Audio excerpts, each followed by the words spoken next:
We're obviously incredibly disappointed to suspend the PGA Tour season for our players and our fans. I've said all along, the health and safety of everyone associated with this organization is our #1 priority. We tried to be as thoughtful and measured as possible during this dynamic and challenging time. We took all the steps within our control and felt comfortable proceeding. I'm proud of the team. And I'm a fighter. I wanted to fight for our players and our fans and for this tour to show how golf can unify and inspire. But as the situation continued to escalate and there seemed to be more unknowns, it ultimately became a matter of when, not if, we would need to call it a day. Our goal now is to focus on a plan for the near and long term and maintain the strength we've built through our organization over the past 51 years. And I'm confident we'll do exactly that. We continue to talk to talk to local health officials, talk to government officials, all the constituents we had been talking to make sure we were as aware and informed as possible.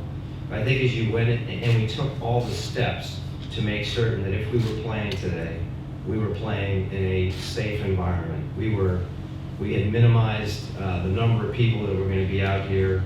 If you listen to what the governor had said yesterday in his press conference, we weren't going to have more than 250 people in any one location.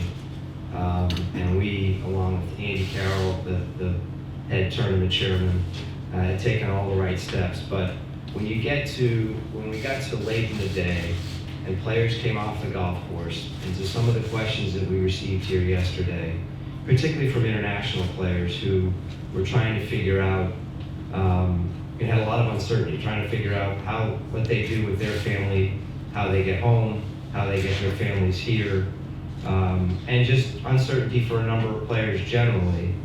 That coupled with the fact that, as I said yesterday, we're talking about the Players' Championship, but we're also talking about a number of events going forward.